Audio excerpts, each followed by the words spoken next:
Greetings, cinephiles. Are you looking for a movie analysis podcast that stands above the rest? Then look no further than Collateral Cinema, the only movie podcast that matters. We analyze good movies, we analyze bad movies, and yes, we also analyze the in-betweens of the world of cinema. So if you like what you hear, find us on Facebook, Instagram, and Twitter.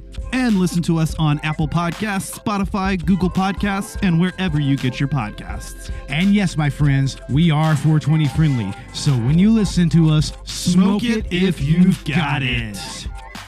And now, here's a new episode of Collateral Gaming. The show starts right now. I'm Ashley Chancellor. And I'm Megan Gomez. This is Collateral Gaming.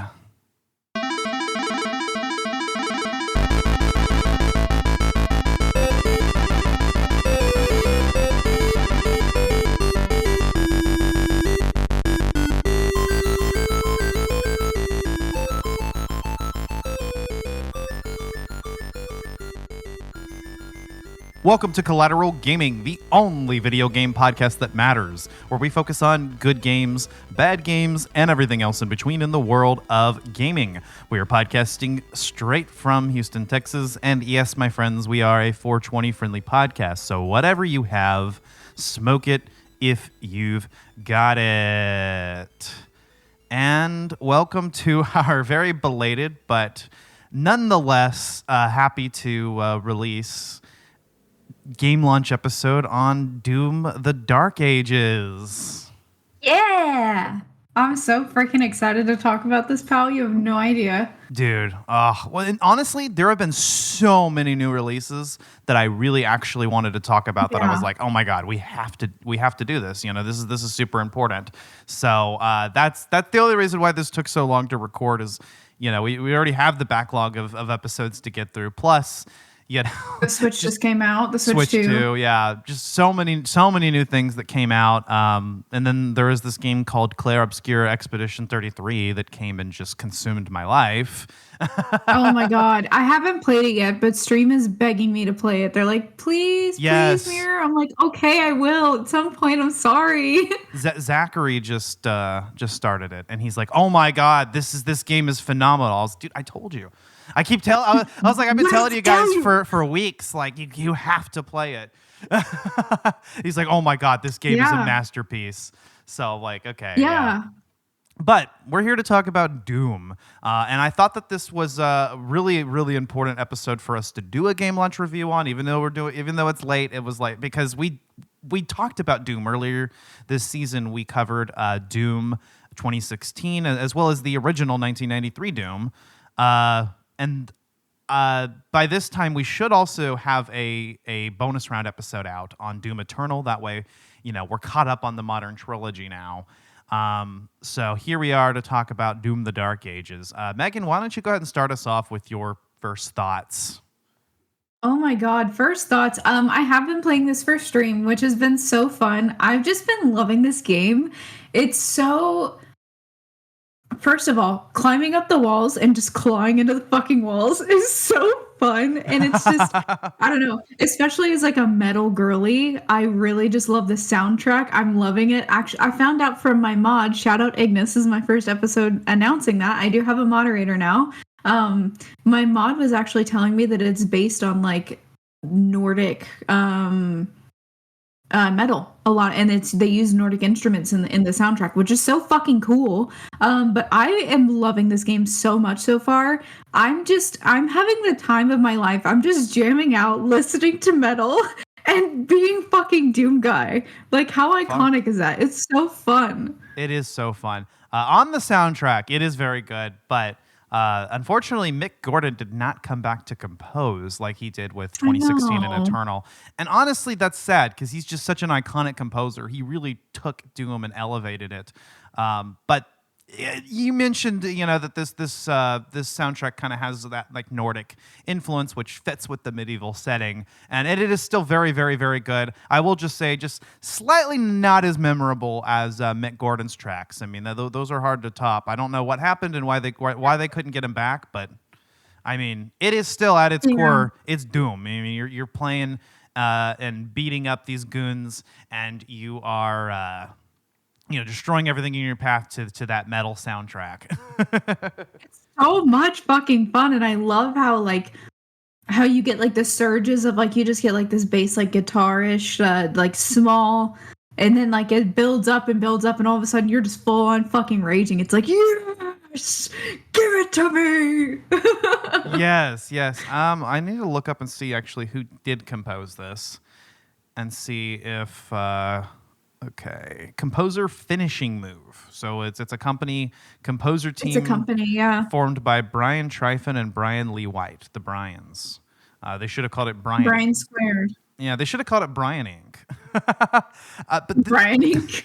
This is the team behind actually a few very notable games: the Callisto Protocol, Grounded, Borderlands 3, Microsoft Flight Simulator, Crackdown 3, Halo Wars 2, and Massive Chalice. So I mean these guys obviously, they know what they're doing, and they've done it very well. This is a Doom soundtrack.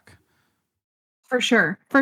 And also I as much as I love the original soundtracks, I do feel like this one kind of needed its way to set itself apart, just because like the landscape is so different from the other Dooms.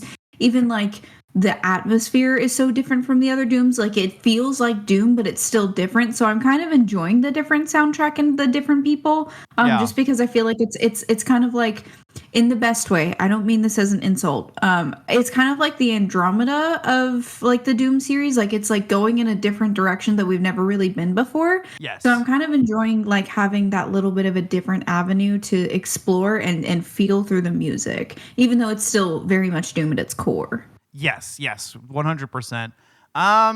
That's kind of what was the design philosophy, I think, this time. Because if Doom 2016 was meant to take the original games and translate them into something modern, into a modern experience, and Doom Eternal was an attempt to evolve that and, just really kind of expand on those core premises, then Doom the Dark Ages is an attempt to take that experience and just completely try something new with it.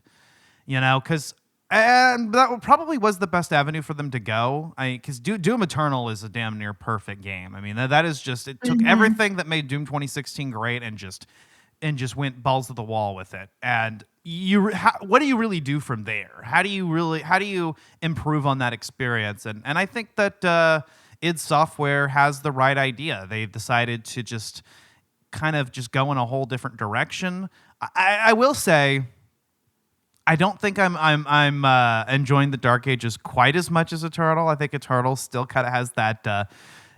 Really? Some people say that Doom 2016 is like the perfect Doom game, and then that's kind of their peak. I would say for me, this is about as good as Doom 2016. But Eternal was just really, really fucking good. I think that's the one that I've enjoyed the most out of this modern trilogy.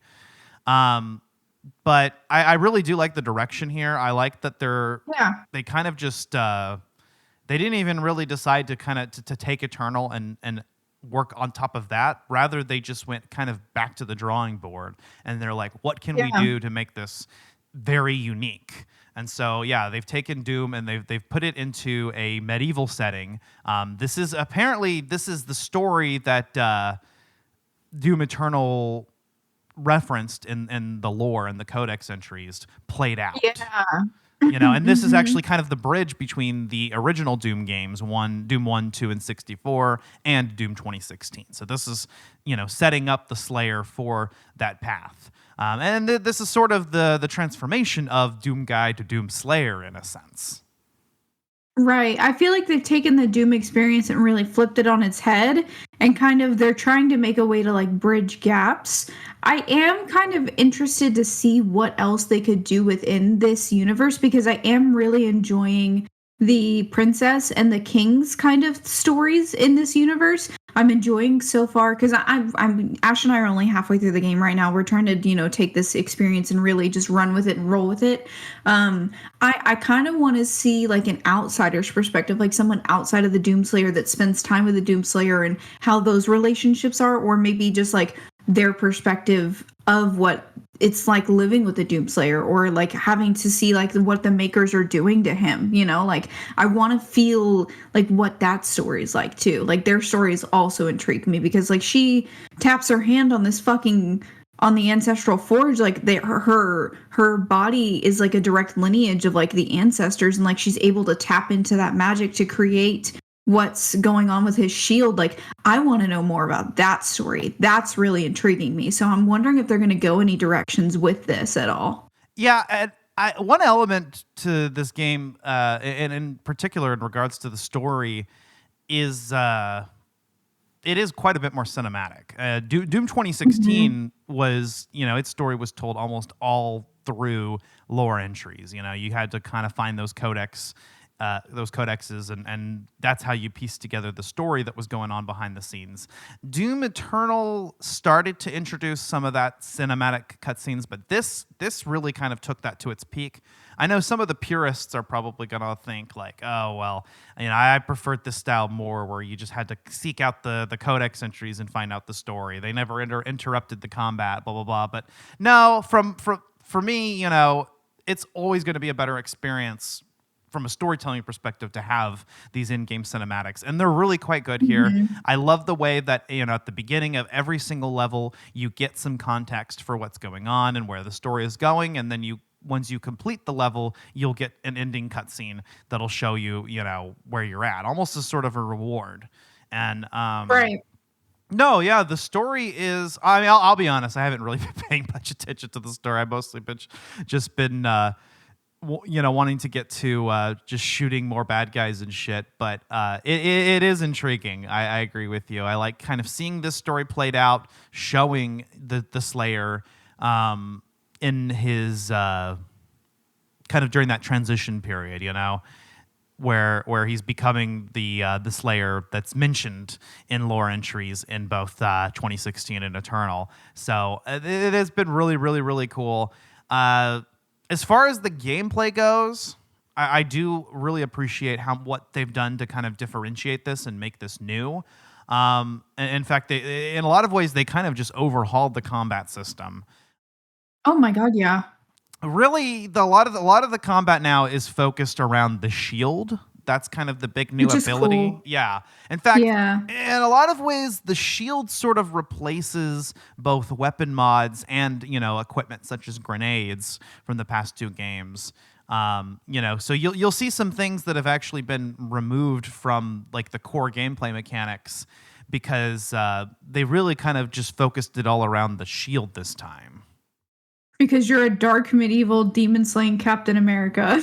Yes, yeah. So you can raise the shield with the left trigger or L2. Previously, that was the button used for weapon mods. But now that's just used for doing the shield guard, and then also the shield throw, which you can do by hitting L1 or the left bumper, and that's where you do that like Captain America shit. Which, I mean, in Doom Eternal, that was the button that was mapped to throwing grenades. So those are gone, but I do feel like these new functions and other additions to the gameplay have effectively managed to maintain the gameplay loop. Yeah, absolutely. And I feel like it's a good usage of like the medieval quote unquote concepts that we're looking for, and the medieval kind of things. When we think medieval times, we think of these soldiers with these big giant wooden and metal shields. So it kind of ties into that as well as like I'm looking at like the title screen right now, even the armor, the way that that's translated, the fur that he has going down his back, it's still Doom Guy, but you can see like the time lapse and the time change a little bit. And I really enjoy like the story that you can see just from the armor that he has and the garb that he has too. Yeah. And some of Doom Eternal's cutscenes took place kind of sort of during this time frame, and we saw whenever he sort of entered the setting that he's in now, and and we saw how he became the Doomslayer, so to speak. But these are kind of just some of the adventures that happened, that really made him a legend in this culture. And going back to the combat mechanics, like I mentioned with the shield and everything. So yeah, you've got this shield guard ability. The shield has limited durability, so you have to be careful about how you use it. But I think really the more core experience of the shield is the parrying mechanic that's been added in. So yeah, Doom added a parry mechanic, and so it kind of plays off a little bit of what Doom Eternal did. I know there was that one enemy, the Marauder, that had that little green flash that told you when you were supposed to attack it. So they've actually turned the green flash into like a whole gameplay mechanic, and so you'll have both melee and projectile attacks that'll give you that little green flash as an indication of when to parry. And so, I mean, that's kind of become a whole part of the gameplay loop. Now, in some ways, I think sometimes it does over-rely on it a little bit because there are a multitude of ways to go about a combat encounter, like with every Doom game, but you'll find that the best approach in a lot of scenarios is to wait for the visual cue to parry. And so, yeah, in some ways, it does feel like the system kind of over-relies on that a little bit because, I mean, that is the best approach. So that's the one that you're going to use every time. Yeah, it kind of stagnates it a little bit at some points, but then you get to those big sequences where it's like you rely on that to be able to knock back enemies or to be able to like get away a little bit so you can go and get some health or find some armor or go find some fucking ammo, because I feel like I'm always running fucking ammo because you can only throw the shield so much. And especially like there's enemies that you need to basically like warm up their shield before you blow it up. Like you have to put a lot of shit into them before you blow it up. So it's like, Yeah, exactly. Yeah, and the shield throw can be used to detonate superheated metal. So that which would include shields and armor, and also has some uses outside of combat. And as far as solving puzzles. In fact, the shield actually kind of plays a big part in that. Those little boxes in Doom Eternal that you could punch to push, you actually now you do the shield bash to do them. Or I think it's called shield charge, which is an ability that you can use while you're guarding to instantly throw you to the next target. Because while you're guarding, you'll lock onto the nearest enemy or target, and then you can actually kind of just shield bash in that direction.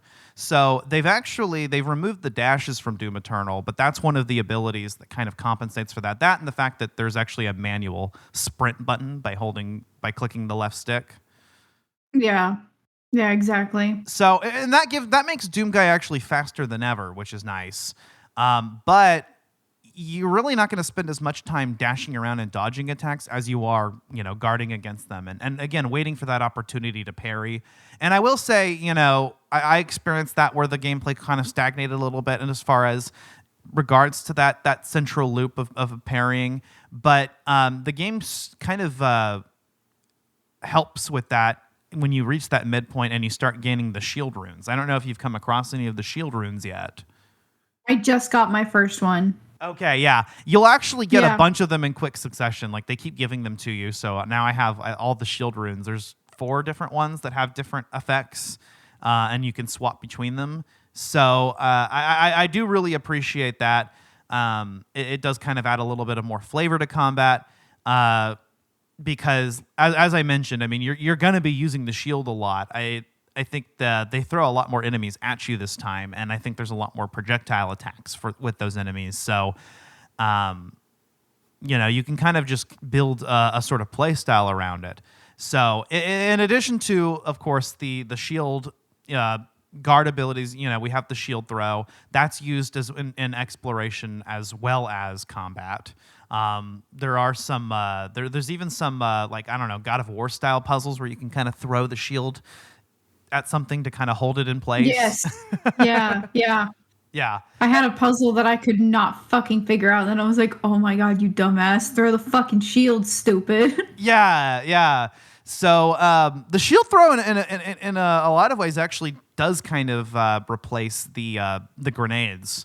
Because, I mean, you've got the shield throw, which can be used to clear, waves of fodder enemies quickly, like the frag grenade. And you can also use it to freeze enemies in their place, like the like the freeze grenade, when you throw the shield at an enemy that's kind of slightly heavier, it'll just slice through those fodder enemies. But the larger ones, you can actually use the shield saw to kind of to stun them. Because it's got a fucking saw on it. That's so fucking cool. Yeah, It's so cool. it'll just saw into the enemy and stun them so that you can just wail on them, and it's really really a lot of fun. When you go to like hold up your shield, you can see the chainsaw move. It's so cool. Yeah, I fucking love it. I think the shield saw was I don't think you have it. If I recall, I think you get it in the first level. Do you? I think so. At least it was very It's early on. I know it is very early on. I remember that. Yeah, but the shield throw and the shield guard abilities kind of really add a whole new flavor to combat. And in addition to that, they've also made a huge change to the weapons. Doom 2016 and Eternal actually kind of shared a lot of the same weapons. And I will say that Doom the Dark Ages kind of has a lot of analogs to those, but because they've done away with the weapon mod system, instead what you'll see is that every weapon actually has two different weapons. Every weapon class has two different weapons associated with it. It's like two different tiers of weapon kind of thing. Yeah, so and that's similar to the way that the weapon mods were done in 2016 and Eternal, in that you had two different weapon mods that you could swap between that actually effectively changed, the functionality of that weapon. Here instead you've got two whole separate weapons, which actually that's similar to the way that they did the BFG and the Unmaker in Eternal, as those two weapons shared a slot. And in this case, you've got, of course, the combat shotgun and my favorite, the super shotgun. Those function pretty much identically to the way that they've done before. I do miss the meat hook, but... Yeah, that's true. I love the meat hook. That was one of my favorites. The flaming meat hook that generated armor and allowed you to just pop in right in front of an enemy. But you've got the shield charge ability now that does that. So, you just lock on with the shield and then press R2 or RT, and you'll just appear right in front of them, regardless of where they're at, even if they're a ledge above you, which is nice. You can use that even to finish off enemies with, I think they're called Glory Strikes now. Yeah, that sounds right. Yeah. So that was one complaint I've heard is that they've done away with the glory kills. And I hear people on that because the glory kills were a lot of fun, and I loved being able to just, just see the Doomslayer just brutalize these enemies, just kill them and stuff, and that's actually been downplayed a lot. And so instead, when an enemy is staggered and you have the indication to glory kill them, he'll just kind of do a real quick animation that just puts them out. But you don't have these like unique positions style, glory kills like you did before, except you do have some of those execution animations on the like the boss enemies. The bosses, yeah, that's the only time you really get like a glory, and that's when he just like reaches into the chest and rips out their heart and shit. Yeah, but otherwise, functionally it works exactly the way glory kills did. You just don't have those long, complex animations. Instead, he'll just do something kind of very quick and execute them. And apparently the reason behind that was that the Dark Ages, the development team decided that they were going to want to throw a lot more enemies at you than ever before. And so having to stop and watch a glory kill animation every time was going to slow down the flow of combat, and so, having these huge waves of enemies, that was the compromise that they made. And I think that that's for the better, but I know a lot of the players of the previous games are going to miss those glory kills.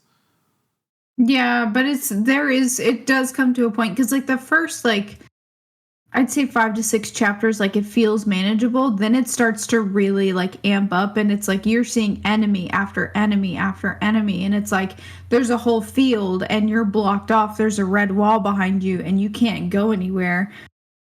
And you're just having to fucking try your hardest, and that's all you can do. So I feel like glory kills in that instance, like maybe in more open instances would have been fun. But also like I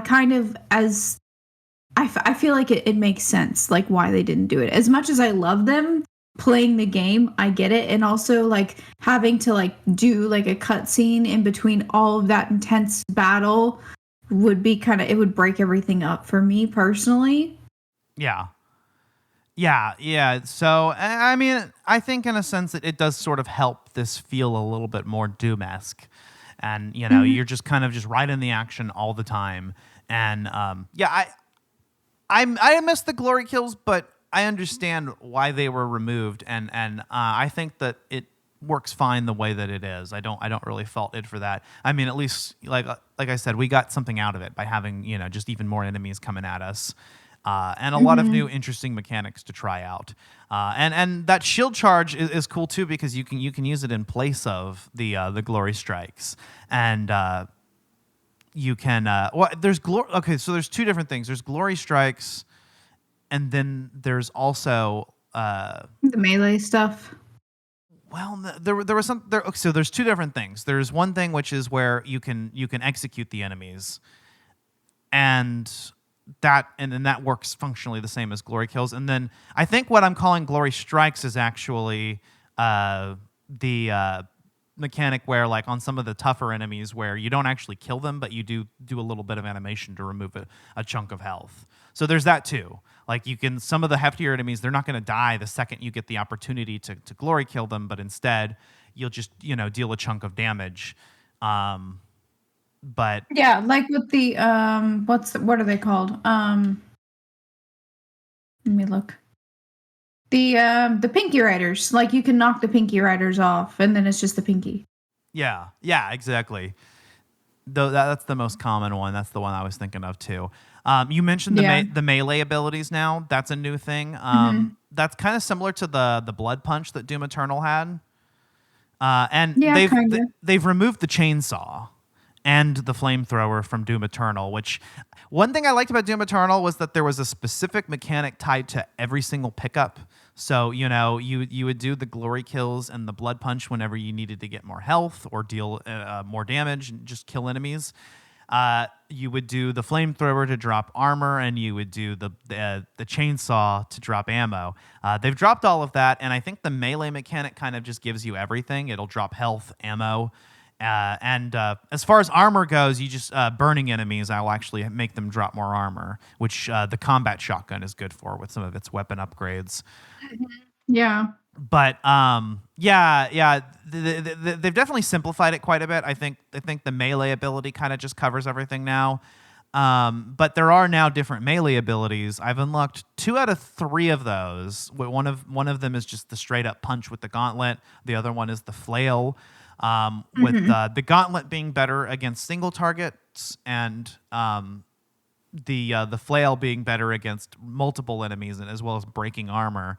So you can switch between the two, and kind of have a different build in regards to that. But the melee charges are like the blood punch. They're limited. You can hold up to 3 of them, or there's some upgrades that'll give you like an extra 4th one. And they'll recharge over time, but they'll also recharge every time you parry a Hell Surge attack or projectile. So, again, like it's an option that allows you to dispatch enemies without having to use ammo, like the shield. But there's some limited charges of it, and I like that they even have combos now, so you can kind of just wail in on these heavier enemies. Oh my god, yeah. It gives you every opportunity to just fuck them up. Yeah.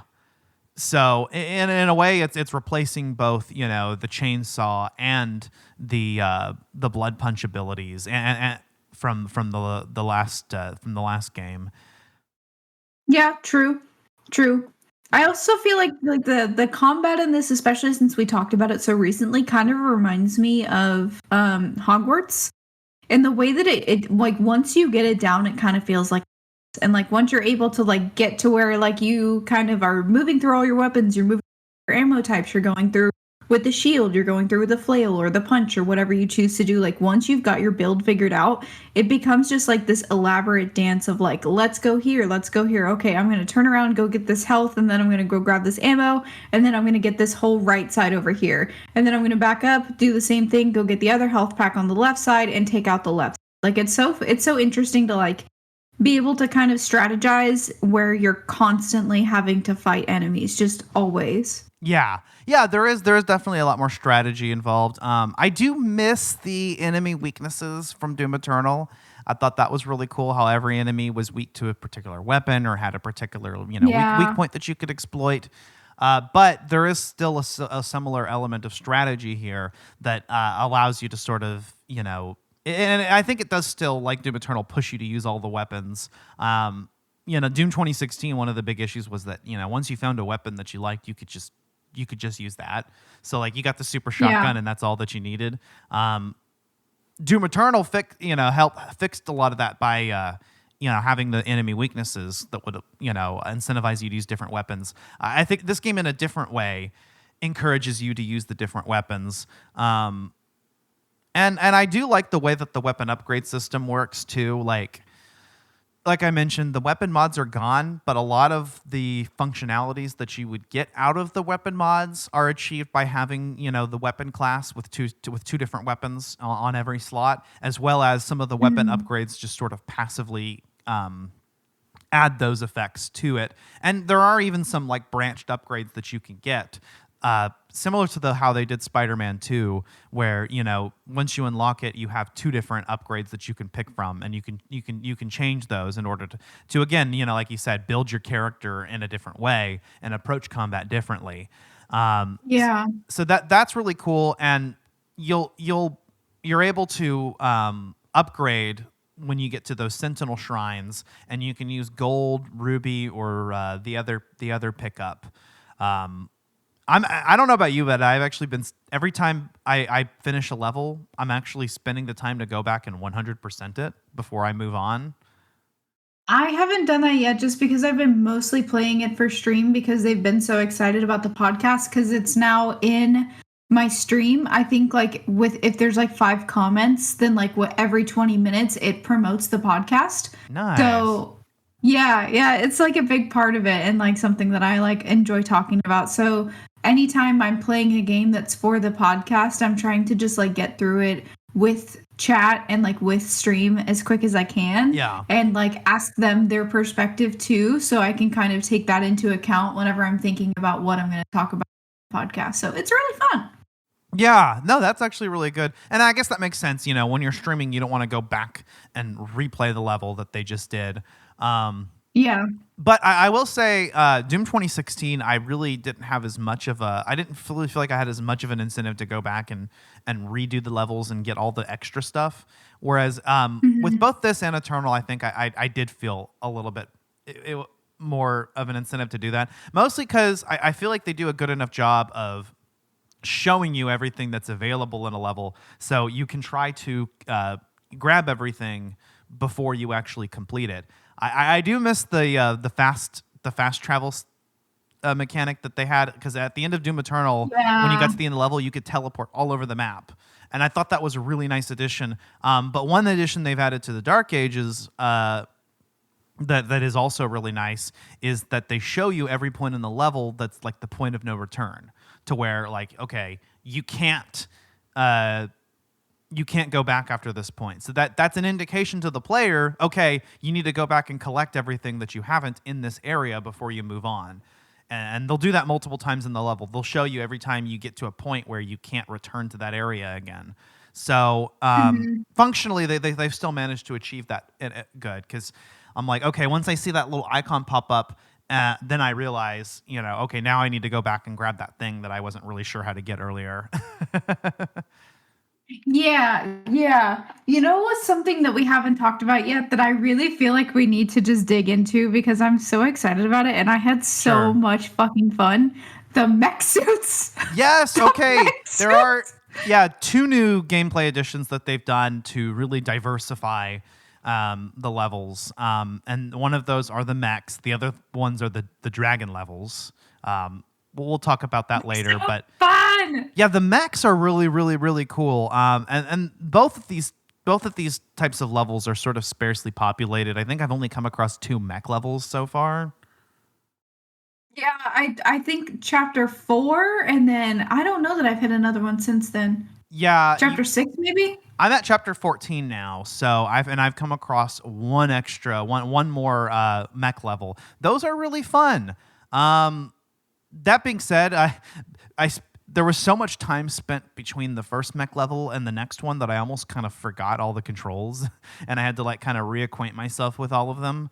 Those are really a lot of fun. I've heard some people complaining that they don't like those as much, that they don't really.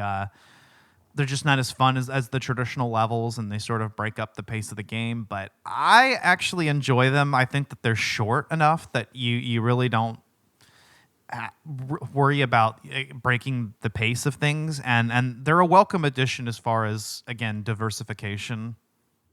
Yeah, no, I enjoy it. And then also like the dragon level, like I feel like that was mechanic because it also like when you think of like medieval times and you think of like medieval fantasy, you think of dragons and like he has fucking hollow wings. How cool is that? Yeah.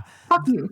No, the dragon levels What? are fun actually because they are a mix of dragon flying, and you know the dragon combat and the more traditional style. Because you'll fly Yeah. around and you'll land and then you'll just run around as Doom Guy, you know. And so you'll still get to do that, like, you know, traditional Doom style run and gun in those levels, and then you'll get back on the dragon. The dragon combat is definitely a lot more simple, so I can see why people aren't as excited about that. It kind of just devolves into stand here, dodge the attack, and then shoot. Yeah. Similar to the way that the Slayer combat has been centered around the parry mechanic. They sort of did that kind of an analog to that with the dragons, but I still think it's a lot of fun, and it does. I mean, it is really fucking cool just to be able to just fly around the map as the dragon. No, I'm enjoying it. And I feel like it like yes, it does break up the combat, but I think it kind of helps it feel not as monotonous. Yeah. Especially for like a new generation of players, like something that we've been talking about in a lot of these episodes we've been doing recently is you want something that's going to add to the narrative and you want something that's going to break up that monotony that you have. Yeah. Sometimes games don't always have like a forward full progression. Sometimes it's a staggered progression. Sometimes it's like a time travel element. There's different things for different games. This is not the original Doom. You know, this is something that's different and they're going on a different path and I really enjoy it because I feel like I'm getting to see it and Bethesda too, because Bethesda fucking they cooked a whole 5-course meal with this shit in my personal opinion so far. I feel like you can see the experimentation and you can see what they're wanting to do with Doom Guy and Doomslayer, you know, like we don't, you know, this is the progression of one to the other, of course. You can kind of like see where they're trying to head in that direction. And I feel like it's a good direction. Like I'm really enjoying it. I like the narrative of and like the lore of having to add on these things. And it's like these are just more additional things that make him even fucking cooler. Yes. He can use a mech suit. We have Pacific Rim in the Doom universe. No, The dude. fuck? And the mech levels and the dragon levels are also just very, very sparse. So Yeah. you even if you don't like them, you know, you don't even really have to work. You don't even have to really fuck with them a whole lot. You know, just every once in a while they're gonna throw those out at you, and I think it helps. You know, I think that there were points in Doom 2016, especially where like, I kind of just was like, okay, yeah, I got to take a break. I can't do more of this. Yeah, exactly. Exactly. And this has helped to diversify that. You know, I had a little bit of that feeling in Doom Eternal as well. But Doom: The Dark Ages, I think where it does succeed, and I think it does something better than those two games so far, is it does make me feel like I want to keep going and I want to keep playing levels because everything's going to be completely different. And they've done a good job of making these levels feel very different. I think going for a different approach really was the best move on their part, because you know it's just like where else are you going to go from here? I mean, as I mentioned earlier, even the weapons have gone a complete overhaul, and we've come to expect the same weapons from the other two games with just some new additions. So it's like, well, what are they going to do? Bring the same weapons back again and then add a couple new ones? What they've done instead is kind of just add that medieval flavor. I started to talk about it earlier, where you get the combat shotgun and the super shotgun. Those work about the same as they did before, but you've got these different weapons that sort of stand in for different ones, like the rail spike weapons, which are kind of... I love those. Those are in place of the heavy cannon or heavy assault rifle from Doom Eternal in 2016, in that they're fully automatic. You've got the Shredder, which is a fully automatic weapon that works is effective at all ranges, like the heavy cannon and the heavy assault rifle. But you've also got the Impaler, which is a precision weapon. That's going to be one of your sniper types. And if you know me, I love those sniper weapons and those shotgun weapons. That's going to stand in place of that weapon mod before for the heavy cannon and the heavy assault rifle that gave you a scope. Instead, there's a whole weapon that kind of does that, and there's there isn't a manual scope, but there is an upgrade that allows you to, when you're holding down the right trigger, you can slow down time. So I actually really like that for just headshotting enemies. The Makers felt a weapon as powerful as the Slayer should be guided. They lied to us. And now he has a leash.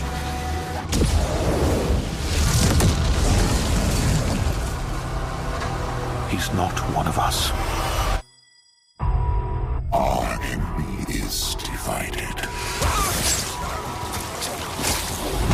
The time is now. They fear him, and so your dominion over hell is not absolute. Avoid the Slayer. Focus on breaking humans first. That demon, he's after something. That much power in Hell's hands. None of us would survive.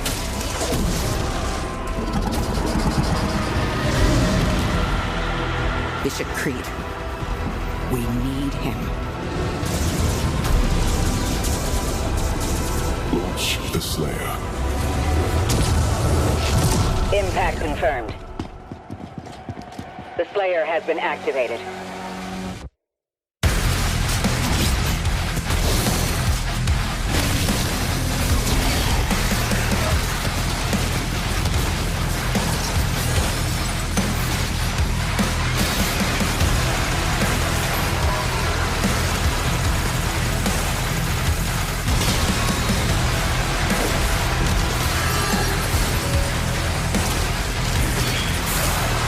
I can never rule as king, so long as you are the only one they fear.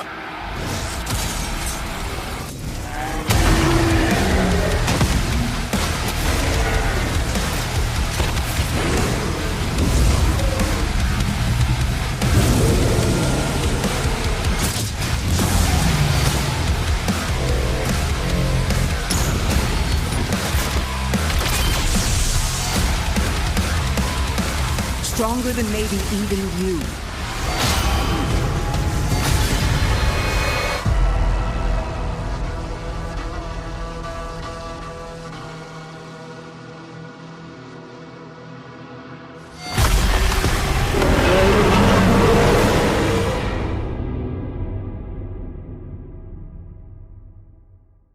Oh my god, yeah. It's so fun.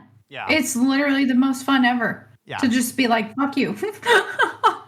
I don't know. I'm enjoying so much about the game. It's like I don't have really any cons so far about the game. No cons necessarily. Just maybe a couple of things that like I think back and I'm like, okay, yeah, maybe I think I did enjoy that better in Eternal, but I still appreciate that they're doing something different. And as far as the weapon class system that they've done, I think that does help with now you've just got a whole lot more weapons instead of having the mods that you swap between, and which, I mean, in some cases I felt like there were just some weapon mods that I just never really wanted to use.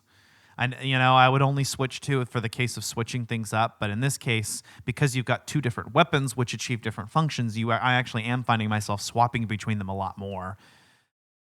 Yeah. Because before it's like, I was always going to have the scope attachment on the heavy cannon, right? But now it's like, no, I have the impaler now, which is a whole separate weapon for that. But I have to switch back to the shredder in order to use the full auto. You've got the skull crusher weapons, which I think are the analog for the chain gun. Yes. Yeah. Yeah. So the skull crusher, I think it's called pulverizer. And that's Pulverizer, yeah. That's good for clearing out just waves of enemies. But then you've got the Ravager, which kind of works like the mobile turret weapon mod did, where it's better. It's actually designed as a single target weapon, but the rate of fire increases the longer you hold down the button, and but it also at the cost of movement speed. So you that mobile turret that was in the past two games now is like a whole separate weapon, which is cool. You haven't gotten that far to get the Ravager yet, I don't think. I don't think I just hit chapter 10. Or I just finished chapter 10. But how fucking metal is it that you have a weapon, two weapons, the skull crusher weapons that literally take the skulls of your enemies, pulverize them and grind and them shoot up them. to shoot bone shards? Yes. It's so metal. That's what I'm trying to say. Like, it's just like this. I feel like any hate on this would be so unwarranted because the shit that's happening, like, it's even more metal because it's medieval. Like, Yes. they are literally using crushed up skulls, pulverizing them, and shooting them at demons. Let's be so for real. So fucking cool.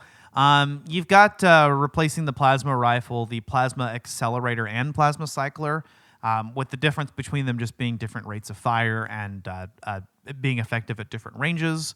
And like before, you can use those to overload the enemy's plasma shields. Mm-hmm. And they even have a weapon upgrade that is pretty much just like the heat wave for the plasma rifle in the past two games. But without, it's all you literally just fire the weapon and that's all you have to do. Yeah, no, it's pretty simplistic. Like, it's nothing that's too complicated, even though it can kind of sound that way a little bit. Yeah, with having the weapon mod button dedicated to the shield guard now, I feel like the weapon upgrades are a lot more simple, and they just activate with firing the weapon now, which works. Or combining them with different effects. Like, there's certain weapon upgrades, for instance, that like with the shredder, you can you'll embed rail spikes in the enemy, and then you can detonate those. Yeah. I love detonating them with the shield too. Yeah, you can use the shield to detonate them, so that's cool. You have the launchers. Instead of just the rocket launcher, you have the rocket launcher and the grenade launcher. So far, I feel like the rocket launcher seems to be actually more effective against single targets with some splash damage, whereas the grenade launcher seems to be better at clearing groups, and has kind of that arc, so you can aim in a certain way. But I am finding myself using the rocket launcher a lot more than the grenade launcher. Yeah, me too. Yeah. But there's even a weapon upgrade for the rocket launcher that will let you absorb self-damage. So like you'll actually heal yourself if you parry a Hell Surge attack, and that's really cool. And then the one new weapon that I've come across, and I haven't come across its alternate weapon yet in its weapon class, but it's the chain shot. That one is really cool. I love the chain shot. It's so fun. I really like it on the what are they called? The ones that disappear. Like, you have to bash them first. I don't remember. You know what I'm talking about, though. Like, let's say you're going to go get a secret, and there's like 2 or 3 of them, I'm trying to. and they're like invisible at first, and then you have to melee them, and then they show up. I know that there are a lot of invisible enemies, like as you've come to expect in Doom games. I'm trying to think of one that appears after you hit it once. They're like the ones that throw. I can't remember what they're called, but they're taller, and they shoot a green um, horizontal at you, Okay. Yeah. and then you parry that, and like they're a little bit harder. Are they the prowlers that teleport? Maybe. Maybe, I don't know. But I love to use the chain shot on those, and then on the really big fat guys too. Yes, yeah. The chain shot is really fun. Actually, I found that I haven't used it in a few levels. I need to come back and use it again because that was just a really cool weapon that you can just charge up and hit an enemy, and then Yeah, it almost kind of works like the hook shot, right? From a Zelda. little bit. Yeah, yeah, a little bit, but actually killing things instead of just whatever. Right. I'm actually kind of surprised that it even uses ammo because it's like a ball that like returns to you, but I think for me, when I thought about that too, and I was talking with Chad about that, and somebody said it's because of like the power. So it's like 15 slots of power on the chain shot, yeah. which tracks. And I think it's called the Reaver chain shot, so I'm assuming there's another Reaver weapon that's going to be similar to it that I can swap between. So I'm waiting on that. But I did actually get this game's equivalent of the BFG, and I'm not going to spoil it, but it does fit the medieval setting, and it's really cool. I'm so excited. Yeah. Yeah, that is really fucking cool. I just got it in chapter 14, which I'm at I think at the end of, and it's that point where they give you all the ammo for it, so they let you just kind of have fun with it and use it, and I'm like, fuck yeah. Hmm. And then after that, the ammo is super sparse. Yeah, I know it's gonna be. So, and what I like about this game too is that it does seem to be introducing new things at a really good pace. It's like once you get used to a certain mechanic or weapon or thing, the game will throw something else at you. Again, like the aforementioned shield runes. Those actually don't come in until a little ways later. And I guess they're, in a sense, kind of replacing the runes from past games. Instead of being passive effects, they're specific abilities you can use with your shield.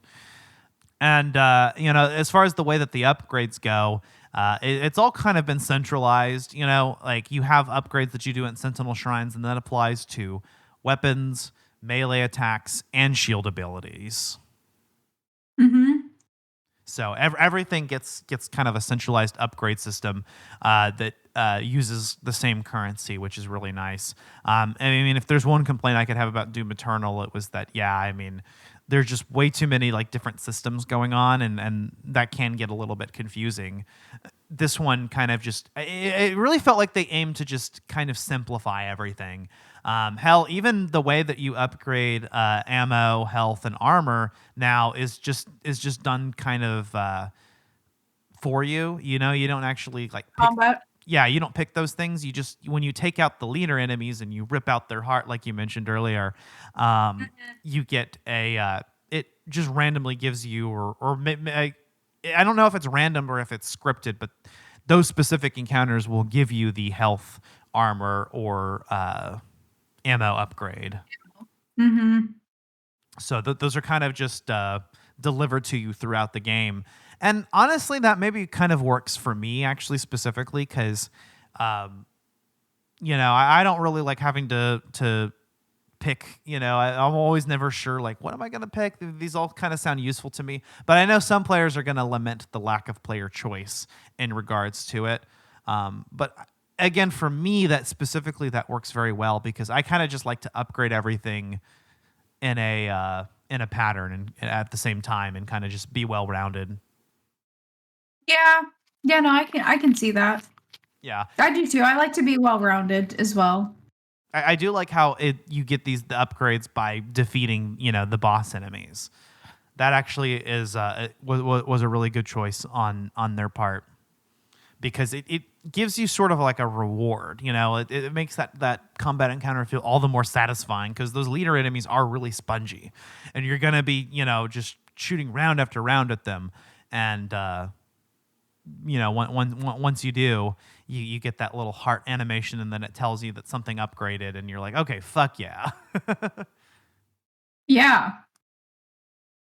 I'm looking through, and actually, it seems as though, like, I guess Slayer had gone through a portal and was then stuck in this timeline.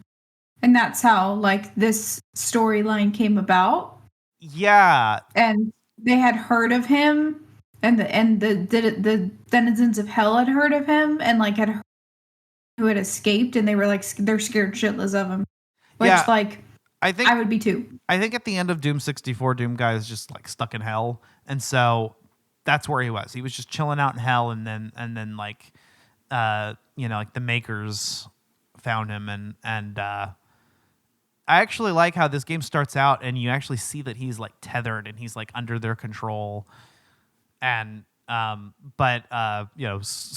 I guess you might consider it a slight story spoiler, but I don't think it really is.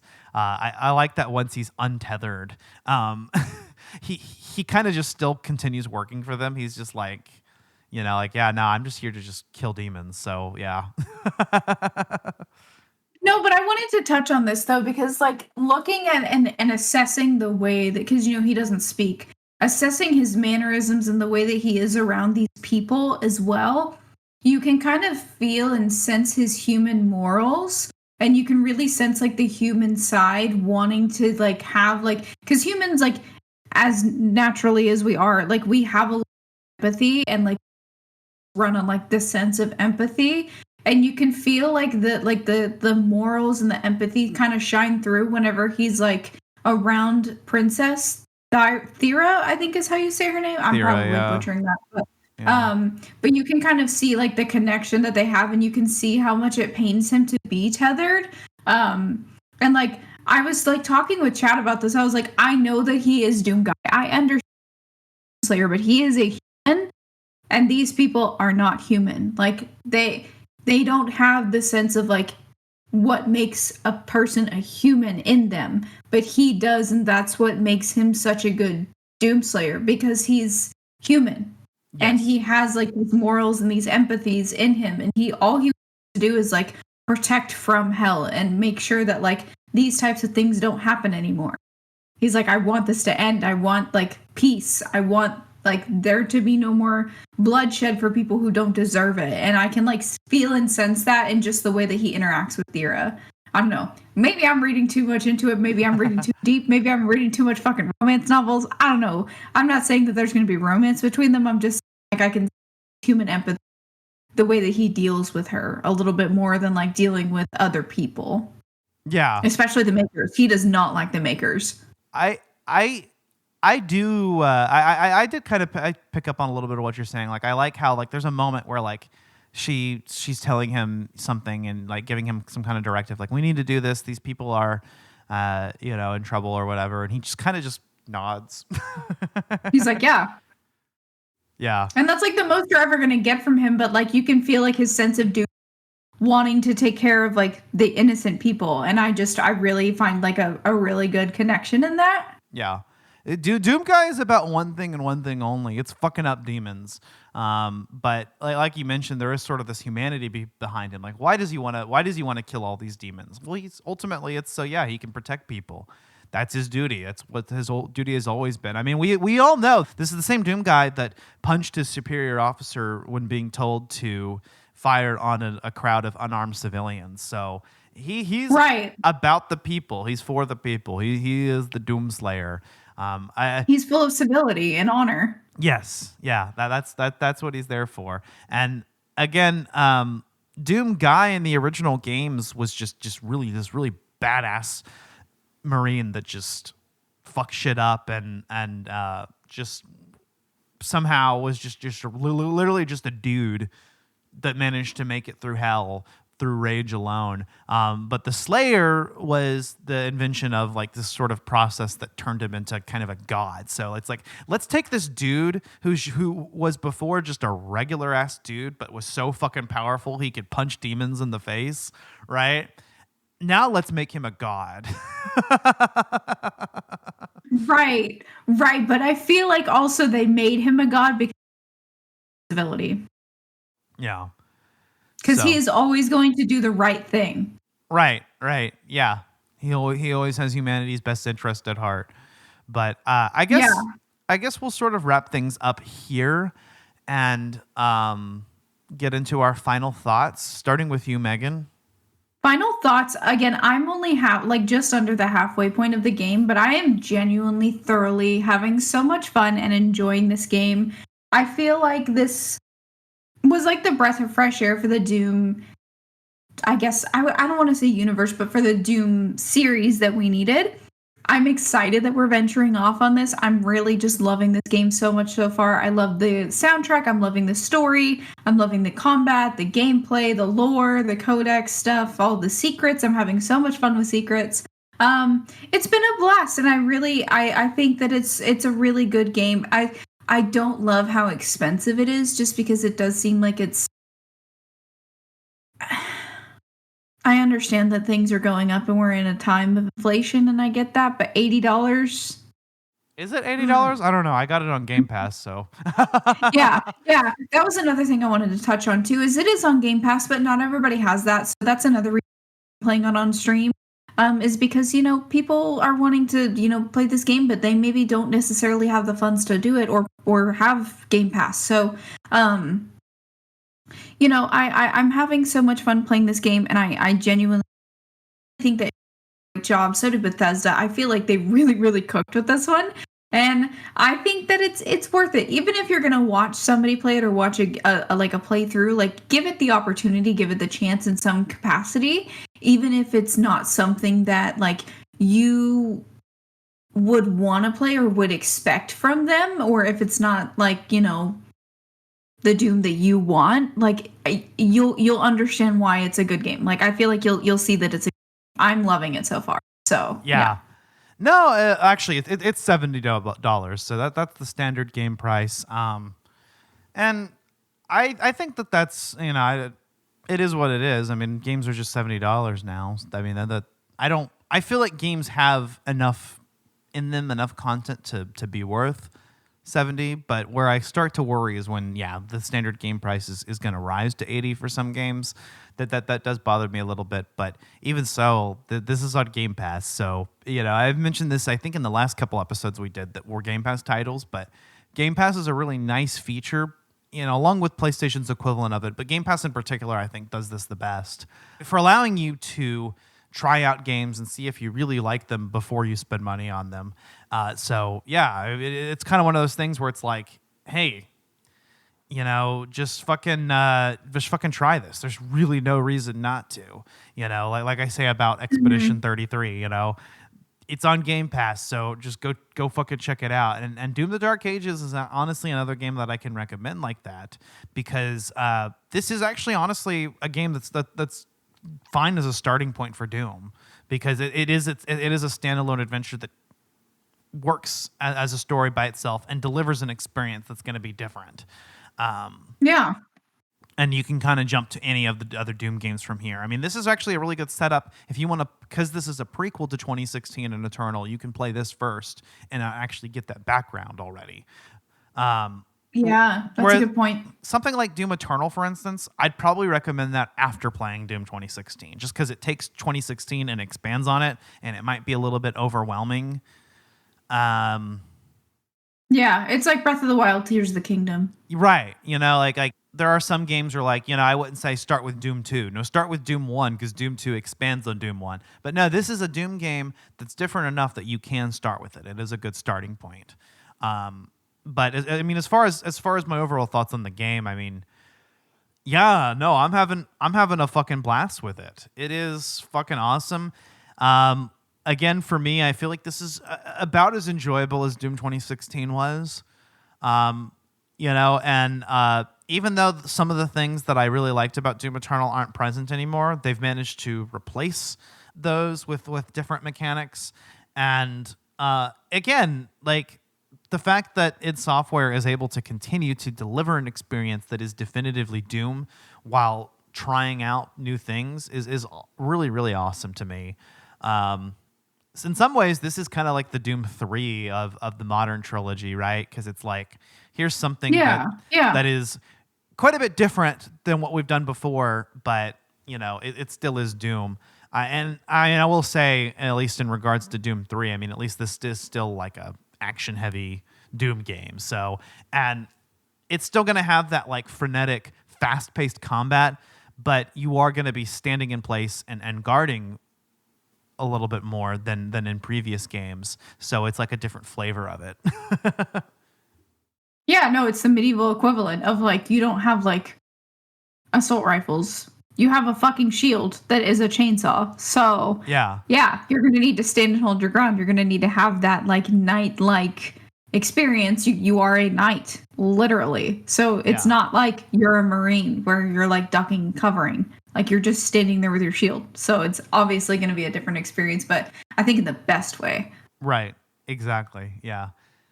Yeah. I mean, it's fucking Doom. It is a lot of fun. It's gonna be just this, fast-paced combat and just fucking shit up.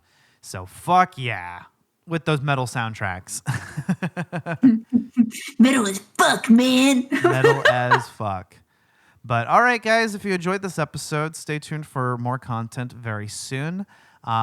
We by this time we should have out our bonus round episode on Doom Eternal. So if you haven't listened to that and you want to hear my thoughts on that, go check that out. Also, I think I would have released Bushido Blade as well by now because Bo and I have already recorded it. So that would have been our last numbered episode, Bushido Blade. After that, of course, we are going to be jumping into our season finale. And that is going to be our two-part episode covering the Nintendo Switch 2 release. So in part 1, we're going to be covering Mario Kart World. And in part 2, we are covering just the Switch 2 console and all of the games that have launched in June and July. So, hopefully part 1 should be out within about a month of the release date, and then part 2, by the end of July. And then our anniversary special will be Four Swords, I think.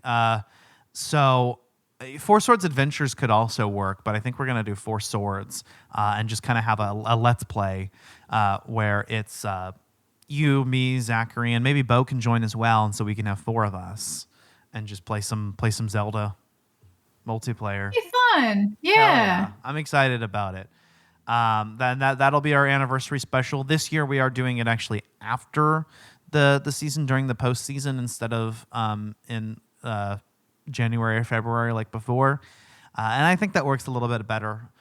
So stay tuned for that. And we also are starting to plan our next season of Collateral Gaming. So stay tuned for that. We have a lot of stuff that we're cooking. Yeah, we do. We have a lot of stuff cooking right now. We're all over the place. I know. I'm not sure if we are going to do a game lunch episode on on Elden Ring Night Rain. I know my buddy Michael was interested in it, so if he's available to record, then we'll go ahead and pop that out whenever we can. Otherwise, we'll probably talk about it in the year in review. I mean, if that's an episode that I'm going to have to do solo, then I'm not going to do it because there's a lot of content I've had to do solo lately, and we just have so many episodes to release anyway. So Elden Ring Night Rain may or may not, depending on if I can get my buddy Michael Toscano on. Yeah, I'm not the type to play Doom. Not Doom. I read the word Doom. Haha. I'm not the type to play Souls-like, so it's just not my thing. But I enjoy watching people play them and talk about them. So like I am listening, but it's just it's not my thing. Yeah. I suck again. I cannot play. Honestly, I'm not that great at Souls-likes either. I think, in fact, parrying in games is something that I actually tend to have a lot of difficulty with. Thankfully, the parrying mechanics in Doom, the Dark Ages, are actually very forgiving. Yeah, that's true. But as far as Collateral Cinema, our sister podcast, goes, we have out our episode on Rocky IV, and here this actually tonight, as of the time we're recording this, we're supposed to be recording Mean Girls. So if that's not out already, it should be soon. And by this time, we should have out our director's cut episode on Lupin III with Robbie Sherman from Conversations with Robbie Sherman. And then we'll be doing our season finale on The Room, which is going to be a redux and is our 100th episode of Collateral Cinema. So we are really excited about that. And that's wild. Yep. We just hit 50 episodes on Collateral Gaming this season. So We got a ways to go, pal. we got a ways to go. Our 100th episode, actually, what I want to do is a redux on Breath of the Wild and Tears of the Kingdom, 2-part episode. Ooh, nice. Yeah, let's do it. Yeah, that's kind of my plan. Although, I mean, we kind of move at almost half the pace because we do the 2-part episodes usually. So, but Megan, if you wanted to go ahead and plug what you've got going on in your streaming and whatnot, and where we can find you. Oh, sure. So yeah, I've been streaming. My streaming handle is Mirrors. I do shout out the podcast at like every 20 minutes. So I'm sure some of you have probably hopped onto some episodes listening, which thank you to everybody who has been listening and supporting me. I've been really enjoying streaming and playing for everybody. I do have a mod now. Shout out Ignis. He is in the Netherlands. He is the best. Love him to pieces. He is just great. And yeah, I've been connecting with a lot of streamers, a lot of different small communities. We've kind of banded together. I just hit affiliate not too long ago, so that's been a lot of fun. I now have like reactions and things like that. I've been playing some Starship Troopers, been playing some Doom for the podcast, playing that while I'm streaming.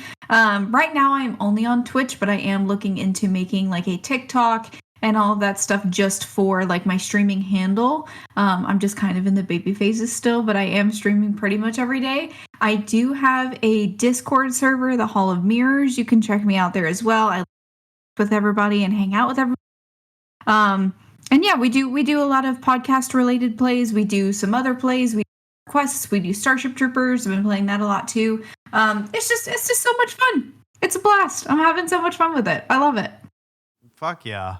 So yeah, go check out Mirror's Edge on Twitch and watch Mirror's Megan's Effect. stream. Mirror's Effect. Mirror's Effect. Mirror's Edge and Mass Effect is the mix of them. Yes. I'm thinking of the fucking I was thinking of the fucking game.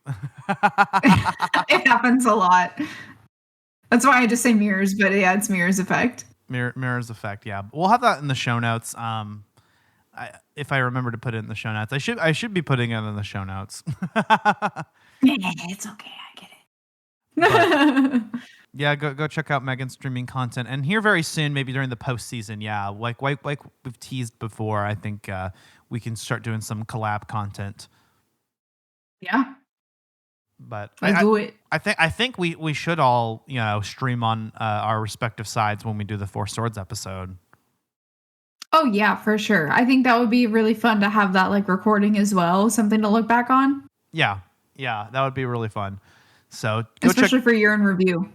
Yeah, no, I'm excited about the year in review because there's a lot of games that have come out this year that I haven't even really managed to get a chance to talk about yet. I mean, people have been saying Kingdom Come Deliverance 2 like it's on par with the top releases this year, and also South of Midnight I've heard a lot of good things about. Avowed came out, and I wanted to do a game launch episode on it even, and we just didn't get around to it. So we're still kind of building up our year in review episode. Thankfully, we did get Doom: The Dark Ages out. I thought that was important because we did cover Doom this season. So yeah, and we talked about recording it this season too. We were like, we're gonna record it when it comes out. So I was like, Ash, we have to do it. We have to do it. No, we have to. And since day one, I mean, this game has been really, really, really fun. Again, Game Pass day one is a lot of. It's a good idea for games like this because, it gives you a chance to just put the game on and not have to worry about waiting for your next paycheck. Oh yeah, absolutely. Thank God for Game Pass. Fuck yeah. And you can find Collateral Gaming wherever you get your podcasts. We are on Apple Podcasts, Spotify, Google Podcasts, Podbean, which is where we host our RSS feed, YouTube. We do have on our YouTube channel, we have Collateral Let's Play and also on the Collateral Cinema YouTube channel. So I've kind of put a pause on that content for now until we get through our backlog of episodes and finish up the season. But here during the postseason, would definitely love to do some more Let's Play content and maybe some new things. But we do have our Phoenix Wright Wednesdays and our Call of Duty Saturdays series, also Beat 'em Up Fridays from back when Bo was doing that. Those are available on YouTube. We also have a Patreon where we have some exclusive commentaries. This is going to be more, extended sessions of games where you can watch us playing through an entire game, or at least part of it. So go. You can go watch what we have uploaded on Patreon if you want to support us. We do also have a merch store where we have exclusive Collateral Media swag that you can get and support the show, and also buy me a coffee. So nice.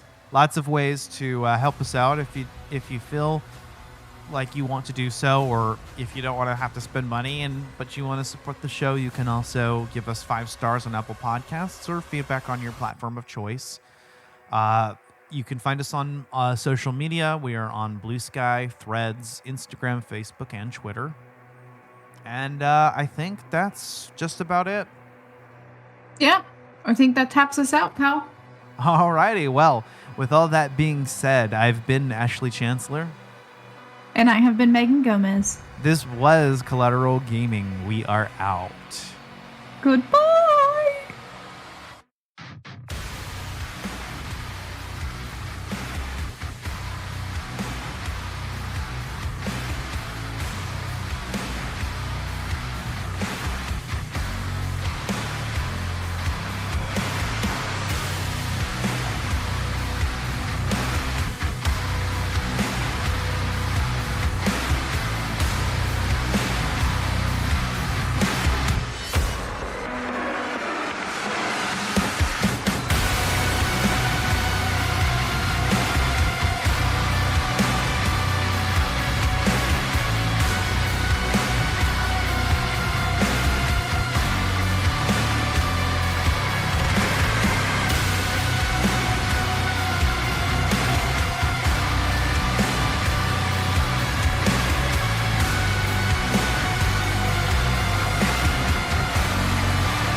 Collateral Gaming is a Collateral Media podcast. All music and game clips are owned by their respective creators and are used for educational purposes only.